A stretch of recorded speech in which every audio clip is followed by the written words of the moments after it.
नमस्कार, मैं हूं खुशबू व्यास और आप देख रहे हैं BRG न्यूज़। दोपहर के 3 बजे तक की खबरों में क्या रहा, आइए देखते हैं इस बुलेटिन में।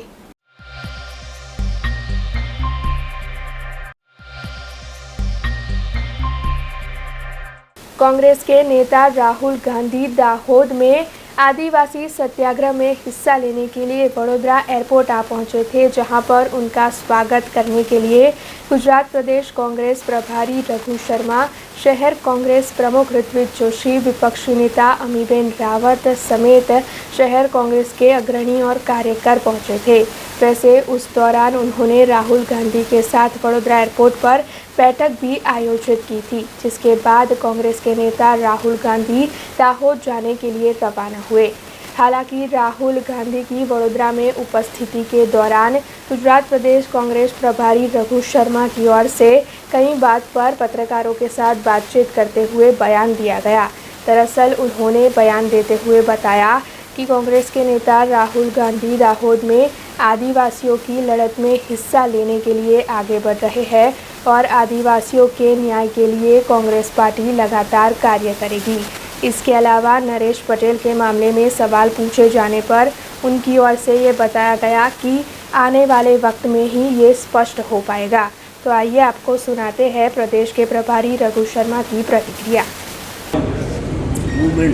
आदिवासी सत्याग्रह जो कि आदिवासी अधिकारों की रक्षा के लिए एक कार्यक्रम जो 6 महीने चलने वाला है, उसका लॉन्चिंग है, उसकी शुरुआत है और लाखों की संख्या में आदिवासी भाई बहन आज दाहोद में इकट्ठा हुए और राहुल गांधी जी उस कार्यक्रम की शुरुआत करेंगे। उसमें आदिवासियों के अधिकार, जिन अधिकारों को उनको मिलना चाहिए था तो जिससे वो आज लगातार वंचित है। यह 27 साल से बीजेपी की सरकार है। पासा आपका वन अधिकार अधिनियम, उसके तहत उनके जल जंगल जमीन के अधिकार उनको मिलने चाहिए थे, लेकिन आज भी उन अधिकारों से वंचित है। आज भी पूरे आदिवासी बेल्ट में शिक्षण की अच्छी व्यवस्था नहीं है। ये सरकार की जिम्मेदारी है कि आदिवासियों की शिक्षण की अच्छी व्यवस्था करे, उनके आरोग्य की अच्छी व्यवस्था करे। जो स्कूल हमने खोले थे कांग्रेस जब सरकार में थी, वो अधिकांश स्कूल बंद हो गए और जो खुले हुए उनमें टीचर्स नहीं हैं। जो अस्पताल हमने बनाए थे उनका या तो निजीकरण हो गया और जो अस्पताल है भी कागज़ पे तो वहाँ डॉक्टर नहीं है, नर्सिंग स्टाफ नहीं है, वहाँ रोजगार की व्यवस्था नहीं है, वहाँ आज भी पीने के पानी के लिए परेशान हैं लोग। आज उनके मूलभूत अधिकार और उनकी जो उनको मूलभूत दिक्कतें हैं, उन दिक्कतों पे बीजेपी की सरकार ने कोई काम नहीं किया। भारतीय जनता पार्टी का रिश्ता आदिवासी समाज से या गुजरात की जनता से वोट लेने का है और आज कांग्रेस पार्टी सत्याग्रह को शुरू कर रही है और ये सत्याग्रह के माध्यम से हम सुनिश्चित करेंगे कि आदिवासियों को उनका ड्यू, उनका अधिकार मिले। आज प्रोजेक्ट लेके आ रहे हो, तापी रिवर लिंक में प्रोजेक्ट ला रहे हो, इसकी ज़मीन छीन रहे हो। आज अगर बॉम्बे और दिल्ली कॉरिडोर बना रहे हो, इसकी ज़मीन छीन रहे हो। क्या आदिवासियों से पूछ के कर रहे हो? मुआवजा बराबर दिया जा रहा है। बहुत सारे इश्यूज़ हैं और अब समय आ गया है कि आदिवासियों के लिए, उनके हक के वकूफ़ के लिए हम लड़ाई लड़ें। परेशान है, महंगाई साथ में आसमान पे है। जो सिलेंडर 400 रुपये के करीब जब नरेंद्र मोदी जी ने सरकार संभाली थी, कांग्रेस पार्टी की सरकार दे रही थी, आज वो सिलेंडर 1000 के करीब पहुँचा। पेट्रोल के दाम साथ में, डीजल के दाम बढ़ रहे हैं। हमारी जो रोज़ ज़रूरत की चीज़ें हैं, चाहे हमारे खाने का तेल है, अनाज है, सब्जियां हैं, यहाँ तक कि नींबू, आज भाव बाजार में जाके पूछिए।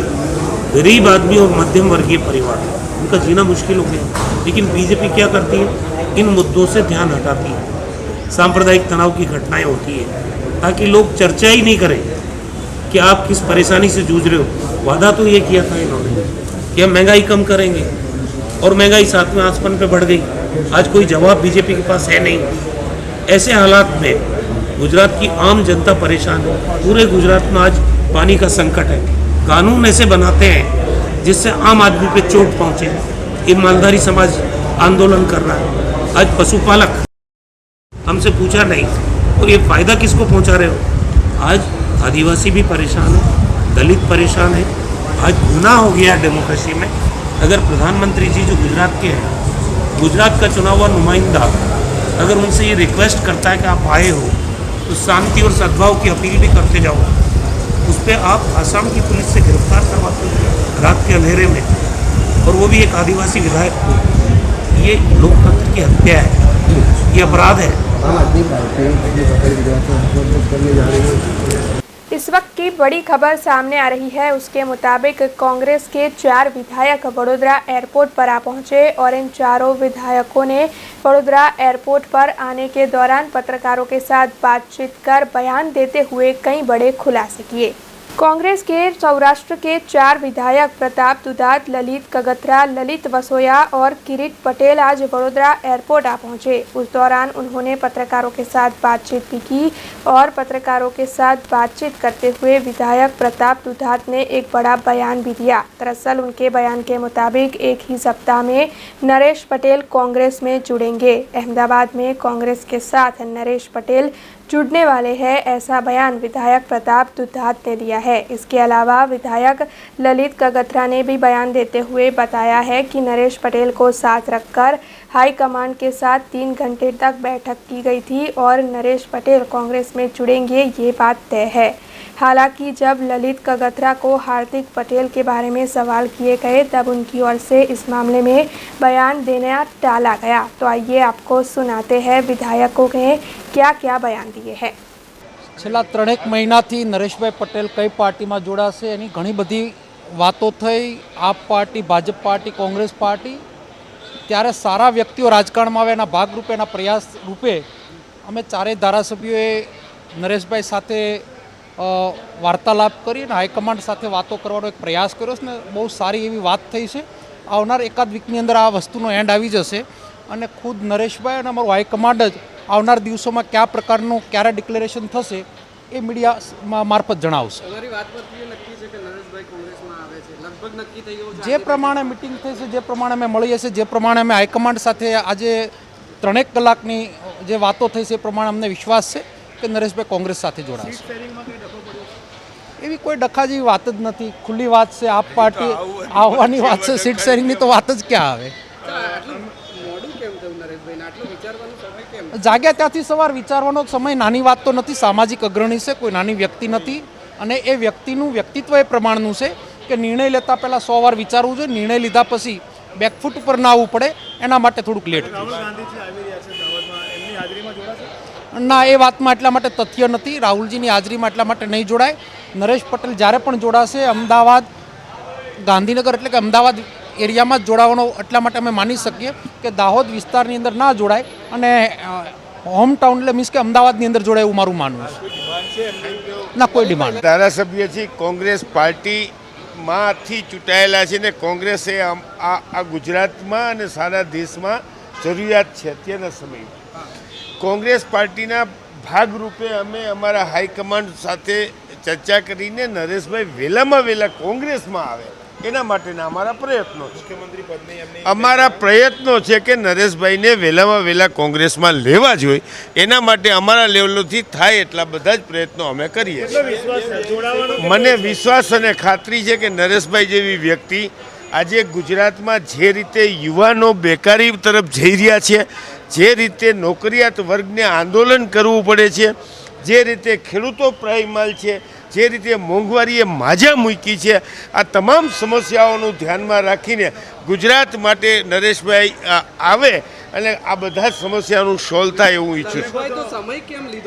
સમય કોઈનું દબાણ ન હોય, નરેશભાઈ સ્વતંત્ર વ્યક્તિ છે, યોગ્ય સમયે યોગ્ય નિર્ણય થતો હોય છે। હું ને તમે બે ઈચ્છી એવો નિર્ણય તો એ ગમે ત્યારે ન લઈ શકે। નરેશ પટેલ જો નરેશ પટેલ અત્યારે સ્ટીલ નાવ એ ખોડલધામના પ્રમુખ છે અને ખોડલધામના પ્રમુખ હોવાના નાતે એ તમામ રાજકીય પાર્ટીને મળે એ સ્વાભાવિક છે। હજી કોઈ ખેસ પહેર્યો નથી, કોઈ પાર્ટીમાં નથી। પાર્ટી હકારાત્મક રીતે નરેશભાઈને લેવા માટેના બધા સમજના પ્રયત્ન કરે છે ને અમે નરેશભાઈ કોંગ્રેસમાં આવે એના માટેના તમામ પ્રયત્નો કરીએ છીએ। નરેશભાઈને કોંગ્રેસમાં વહેલામાં વહેલી તકે લેવા જોઈએ અને વહેલામાં વહેલી તકે કોંગ્રેસમાં ડિક્લેર થાય એના માટેના અમે પ્રયત્ન કર્યા છીએ। નરેશભાઈ પોઝિટિવ હોય તો જ અમે સાથે ગયા હોય ને કે અમે નરેશભાઈને યોગ્ય સમયે નિર્ણય લેવાના છે, તાત્કાલિક લેશે। वडोदरा के मेयर केयूर रोकड़िया के नाम साइबर ठग की ओर से वडोदरा महानगर पालिका के पदाधिकारी के साथ ही ठगी की गई है। दरअसल जो जानकारी मिल रही है उसके मुताबिक मेयर केयूर रोकड़िया की तस्वीर इस्तेमाल कर उनका अकाउंट बनाकर assistant municipal commissioner Jignesh Gohil को मैसेज किया गया था और ठग की ओर से 50,000 रुपयों की मांग की गई थी, जिसके बाद इस अधिकारी ने मेयर केयूर रोकड़िया के नाम पर हो रही इस ठगी से अनजान होकर 50,000 रुपये ट्रांसफ़र भी कर दिए।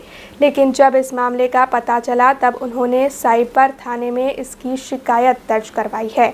हालांकि इस पूरे मामले को लेकर मेयर केयूर रोकड़िया ने अपनी प्रतिक्रिया दी है और साथ ही लोगों को साइबर क्राइम का शिकार ना होकर अच्छी तरीके से एहतियात बरतते हुए ही कोई भी ऑनलाइन ट्रांजेक्शन करने की अपील की है। मारो ट्विटर पर फोटो उठावीने कोई व्यक्ति द्वारा अजाण्या इसम द्वारा पोताना मोबाइल नंबर पर व्हाट्सएपનું DPID मारो फोटो चढ़ावीने घણા બધા લોકોને મેસેજ મોકલીને પૈસાની માગણી કરવામાં આવી હતી। આ પ્રકારનું ફ્રોડ કોઈ વ્યક્તિ દ્વારા કરવામાં આવ્યું હતું। અમારા એક અધિકારીએ ભૂલથી રૂપિયા પણ ટ્રાન્સફર કર્યા છે। અમે અધિકારીના મારફતથી જેને રૂપિયા ટ્રાન્સફર કર્યા છે એના મારફતથી પોલીસ કમ્પ્લેન પણ લોન્ચ કરી છે અને પોલીસના ક્રાઇમ બ્રાન્ચના એસીપી જોડે મેં પોતે પણ વાત કરીને તાત્કાલિક ધોરણે આવા ઇસમોને પકડવા જોઈએ અને એ લોકોએ ટ્રેકિંગ પણ ચાલુ કર્યું છે। કદાચ આ વ્યક્તિનું લોકેશન એ મધ્યપ્રદેશ કે રાજસ્થાનની બોર્ડરના વિસ્તારની અંદર દેખાડે છે એવું પ્રાથમિક તપાસમાં બહાર આવ્યું છે। વધારે ડિટેલમાં પોલીસ કમિશનરને પણ જવાનું અમે એસીપીને પણ જવાનું કહ્યું છે। તો આવા જે ફ્રોડ લોકો છે એને પકડવા જોઈએ અને ભૂતકાળમાં પણ આવી ઘટનાઓ અનેક મોટા વ્યક્તિઓ પોલીસ કમિશનર શ્રી સહિતના નામો સાથે આવી ઘટનાઓ બની છે। ત્યારે આનું પરમેનન્ટ સોલ્યુશન લાવવા માટે કોઈને કોઈ રસ્તો કાઢવો જોઈએ। ક્રાઇમ બ્રાન્ચ દ્વારા આની સિક્યોરિટી અને આના નિયમો પણ કડક બનવા જોઈએ। આ દિશાની અંદર અમે પોલીસની જ જોડે વાત પણ કરીશું। કેટલા રૂપિયા અધિકારીએ ગુમાવ્યા છે? અધિકારી જ્યારે અમારી પાસે પ્રાથમિક માહિતી મળી છે ત્યારે મને પણ માહિતી આપવામાં આવી છે કે 50,000 રૂપિયા અધિકારીએ ગુમાવ્યા છે। શું કહેશો, સૂચન શું કરશો અધિકારીઓને, કારણ કે આ રીતના બ્લાઇન્ડલી કોઈ મેસેજ કરીને રૂપિયા ટ્રાન્સફર કરી હું આપના માધ્યમથી સમાજના દરેક વ્યક્તિને જણાવવા માગું છું કે આપણી પાસે અવેરનેસના ઘણા બધા માધ્યમથી આપણને કહેવામાં આવે છે કે ક્યારેય કોઈ પણ કહે આપણે OTP કોઈને આપવો જોઈએ નહીં, આપણા લોગિન ID પાસવર્ડ કોઈને આપવા જોઈએ નહીં। કદાચ કોઈ રૂપિયાની માગણી પણ ફેસબુકના માધ્યમથી કરે, વોટ્સઅપના માધ્યમથી કરે એ પણ ટ્રાન્સફર કરવા ન જોઈએ। वाघोड़िया से ये खबर सामने आ रही है, जहां पर देव नदी के तट के आसपास के जितने भी गांव हैं वहां तेंदुए का आतंक देखने मिल रहा है। दरअसल अब तक इस तेंदुए की ओर से 20 जितने पशुओं का शिकार किया गया है। कल रात को भी ये तेंदुआ अचानक ही रोजियापुरा गांव के किसान के खेत में बांधे हुए पशुओं के पास पहुंच गया और गाय के बछड़े का शिकार करने की कोशिश की। हालांकि इस दौरान बाकी पशुओं ने आवाज़ करने से सब लोग जग गए और तेंदुआ भाग निकला। लेकिन तेंदुए के इस तरीके से गांव में आकर शिकार करने की वजह से गांव के लोग काफ़ी परेशान हैं। વાઘોડિયા તાલુકાના ગુરજ પંચાયતનું ગામ રોજિયાપુરા આવેલું છે। રોજિયાપુરા ગામમાં અમે 5 થી 6 વર્ષ જે ખેતરની અંદર અમારો વસવાટ છે। આજે 25 થી 30 પશુ અમારા છે, દૂધાળા છે અને દીપડો વારંવાર આવે છે તો અમારા પશુને એટેક કરે છે। ગયા વર્ષે પણ એટેક કર્યો તો ગાય એકને વાછરડું મરી ગયું। એનું અમે જાણ કરી તો વળતર નહીં અને એને કોઈ સેફટી માટે પિંજરું કંઈ મૂક્યું નહીં। તો અમારી નમ્ર વિનંતી એ જ છે કે વન વિભાગવાળા એનું પિંજરું મૂકી અને એને અંદર પૂરી કંઈક યોગ્ય સ્થળ પર એમને છોડી દે તો અમને શાંતિ થાય। અમે રાત્રે પણ અમારે નીકળવાની જોખમ છે। जूनागढ़ के केशोद से ये खबर सामने आ रही है, जहां पर एक बड़ा सा नीम का पेड़ सालों से मौजूद है। इस नीम के पेड़ के नीचे मिट्टी के मटके लेकर एक व्यापारी व्यापार करने के लिए भी बैठता है। हालांकि आज अचानक ही नीम के पेड़ की एक बड़ी सी डाली नीचे धराशायी हो गई, जिसके चलते वहां पर अफरा तफरी का माहौल मच गया। हालांकि डाली गिरने की वजह से किसी को कोई नुकसान तो नहीं हुआ, लेकिन रास्ता बंद हो गया, जिसके चलते आवाजाही करने वाले लोगों को भी दिक्कतों का सामना करना पड़ा। ये खबर मालियाहाटीना से सामने आई है, जहां पर महाराणा प्रताप की 482वीं जन्म जयंती के चलते भव्य शोभा यात्रा का आयोजन करवाया गया था, जिसमें बड़ी तादाद में लोग जुड़े थे।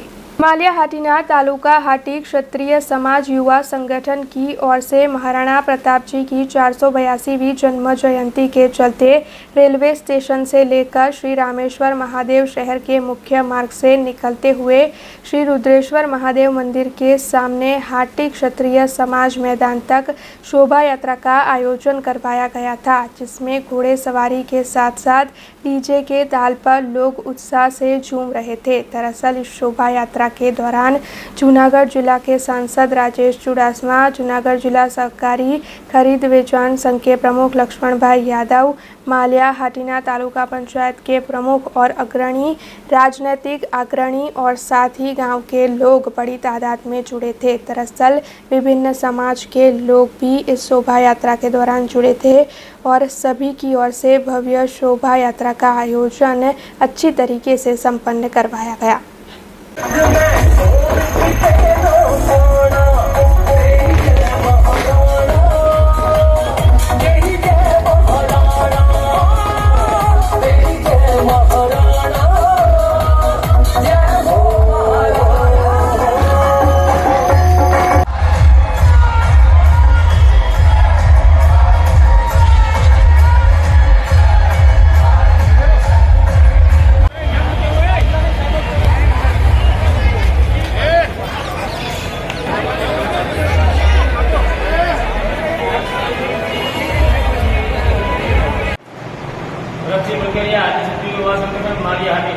आज महाराणा प्रतापसिंह जी की 482મી जन्मजयंती भव्य रीतना उजवવામાં आज लगभग 2000+ યુવાનો સાથે સૌથી વધારે હર્ષો સાથે ભવ્ય શોભાયાત્રાનું આયોજન કરવામાં આવેલું છે। માલિયાહાટીનાની અંદર આજે સક્રિય યુવા સંગઠને 3 વર્ષ પહેલા મહારાણા પ્રતાપસિંહજીની પ્રતિમાનું અનાવરણ કરેલું હતું। બહુ ભવ્ય પ્રતિમાનું અનાવરણ કરેલું હતું। 3 વર્ષ પૂર્ણ થતાં 4થા વર્ષની શરૂઆત થતાં આજે માલિયાહાટીનાની અંદર ખૂબ સરસ એક શોભાયાત્રાનું આયોજન કરેલું હતું। એ સાથે જ હાટી સક્રિય યુવા સંગઠન હાટી સક્રિય સમાજ સર્વે એક સભાના રૂપની અંદર મારિયાની અંદર સભા કરી અને સમાજની અંદર શિક્ષણનું સ્તર કેમ વધે, સમાજ કેમ આગળ વધી શકે, સમાજમાંથી કોઈ કુરિવાજો કેમ દૂર થઈ શકે, એના માટે ખૂબ જહેમત કરીને વાતચીત કરી અને સમાજને આગળ વધારવા માટેની એક નેમ લીધી હતી અને આ જ રીતના સમાજ સંગઠિત રહી અને સમાજને કાયમી માટે આગળ કઈ રીતના લઈ જઈ શકીએ એના માટેનો દ્રઢ નિશ્ચય કરી અને માતાજીને પ્રાર્થના કરી હતી અને મહારાણા પ્રતાપસિંહજીને ચરણોમાં પ્રાર્થના કરી હતી। હાટી ક્ષત્રિય સમાજ ઉપર સદાય તમારી કૃપા દ્રષ્ટિ રાખજો, સદાય તમારા આશીર્વાદ રાખજો। श्री लक्ष्मीनाथ व्यायामशाला में हर साल की तरह इस साल भी ग्रीष्म शिविर का आयोजन करवाया गया है, जिसमें 150 से भी अधिक बच्चों ने हिस्सा लिया है। शहर में मौजूद श्री लक्ष्मीनाथ व्यायामशाला 114 सालों से कार्यरत है और बीते 62 सालों से वहां पर ग्रीष्म शिविर का आयोजन करवाया जाता है। ऐसे में इस साल भी श्री लक्ष्मीनाथ व्यायामशाला की ओर से ग्रीष्म शिविर का आयोजन करवाया गया है, जिसमें दंड बैठक, मलखम जूडो, तलवारबाजी, लाठी भाला जैसी देशी व्यायाम के साथ साथ कई तालीमें भी मुहैया करवाई जा रही है। वैसे इस साल ग्रीष्म शिविर में 150 से भी अधिक बच्चों ने हिस्सा लिया है। इस पूरे आयोजन के बारे में श्री लक्ष्मीनाथ व्यायामशाला के व्यवस्थापक पार्थ कंसारा ने ज़्यादा जानकारी दी है।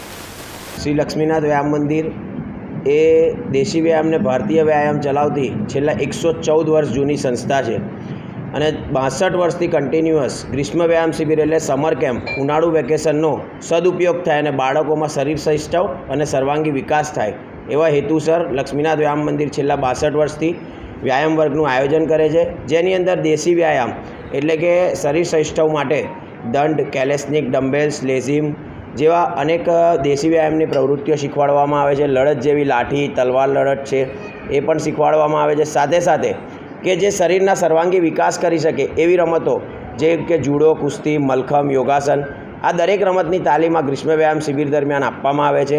સાથે સાથે કે જીવનની અંદર કઈ રીતે આગળ વધવું જોઈએ, કેવી રીતે કૌટુંબિક ભાવનાઓ જળવાય તે રીતના કાર્યક્રમ એટલે કે સમૂહ ભોજનનો, ગરબાનો કાર્યક્રમ, સંસ્કૃતિ જળવાય, સાથે સાથે કે જેઓનો સ્ટેજ ફિયર દૂર થાય તો વેશભૂષાની હરીફાઈ, આવા અનેક કાર્યક્રમો આ ગ્રીષ્મ વ્યાયામ શિબિરની અંદર કરવામાં આવતા હોય છે અને બાળકોનો સર્વાંગી વિકાસ થાય એ હેતુસર આ કન્ટિન્યુઅસ ગ્રીષ્મ વ્યાયામ શિબિરનું આયોજન શ્રી લક્ષ્મીનાથ વ્યાયામ મંદિર દ્વારા 62 વર્ષથી થતું રહે છે.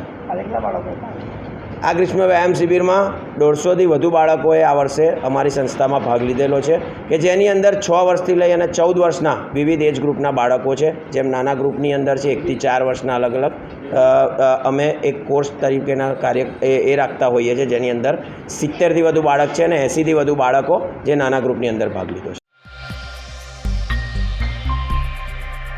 ये खबर जाफराबाद से सामने आई है, जहां पर विधायक अमरीश भाई ढेर, प्रवीण भाई बारैया और पीपा वाव के पीएसआई की ओर से सराहनीय कामगिरी कर एक खलासी की जान बचाई गई है. जाफराबाद में कल देर रात को सरस्वती कृपा नाम की बोट में खलासी सतीश भाई बारैया को अचानक ही चोट लगी. उस वक्त इस बात की जानकारी बोट के मालिक सचिन भाई बारैया की ओर से इलाके के विधायक अमरीश भाई ढेर तक पहुंचाई गई. उसके बाद विधायक अमरीश भाई ढेर और कोली समाज के अग्रणी प्रवीण भाई बारैया हमेशा की तरह ही उस खलासी की मदद के लिए आगे आए और उनकी ओर से पीपावाव मरीन पुलिस स्टेशन के पीएसआई मजेठिया साहब को इस बात की जानकारी दे दी गई.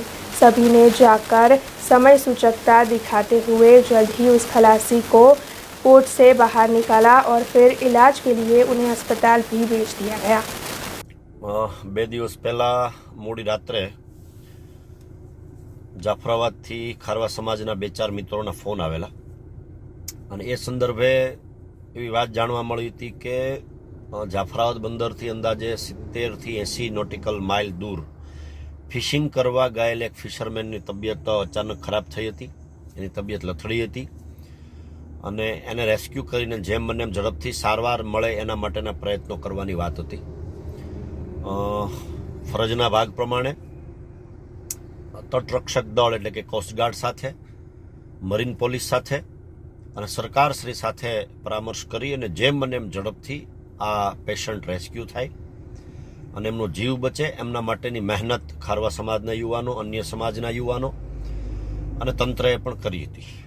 મારી પણ ફરજનો ભાગરૂપ છે તો મેં પણ મોડી રાત સુધી, આમ તો વહેલી સવાર સુધી એમની સાથે રહી અને મહેનત કરી અને સદનસીબે જાફરાબાદ બંદરથી પીપાવાવ પોર્ટ ઉપર લાવીને ત્યાંથી હનુમંત હોસ્પિટલ ખાતે એમને શિફ્ટ કરવામાં આવ્યા હતા. એમની તબિયત ખૂબ સારી છે, ખૂબ આવકાર્ય છે.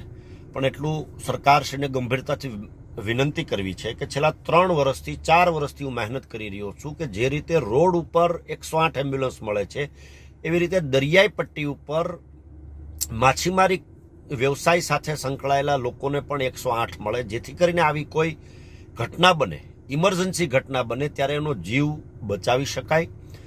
વિદેશી હુંડિયામણ કમાવી આપતો આ સૌથી મોટો વ્યવસાય છે, સૌથી મોટો ધંધો છે. ત્યારે અને આ સમાજ પણ રાષ્ટ્રનો અને ગુજરાતનો અને સર્વે સમાજનો અવિભાજ્ય અંગ છે ત્યારે એમને પણ કોઈ જાતની મુશ્કેલી ન પડે, ખાસ કરીને આરોગ્યની સુવિધાઓ માટે. ત્યારે હું સરકારને ફરી વખત વિનંતી કરું છું કે દરિયાઈ પટ્ટી ઉપર દરેક જગ્યાએ જે માછીમારો બંદરો જે છે ત્યાં દરિયાઈ એમ્બ્યુલન્સ 108 ફાળવવામાં આવે. આમ તો મને સરકારે વિધાનસભામાં જવાબ પણ આપ્યો છે કે આગામી સમયમાં ફાળવીશું, મને ભરોસો છે ફાળવશે, પણ યોગ્ય સમયે કામ ન આવે તો એ વ્યાજબી નથી. એટલે જેમ બને એમ ઝડપથી સરકાર આ ફાળવે જેથી કરીને લોકોને સુવિધા મળે અને લોકોનું આરોગ્ય ન જોખમાય અને લોકોનો જીવ બચાવી શકાય.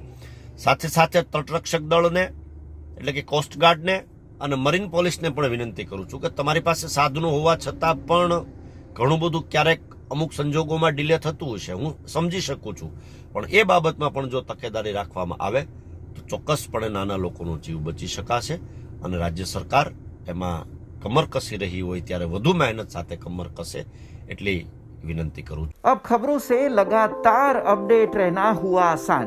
BRG न्यूज आपके मोबाइल स्क्रीन पर. आज ही BRG न्यूज की mobile app Google play store और ऐप स्टोर से डाउनलोड करें और खबरों से लगातार जुड़े रहें.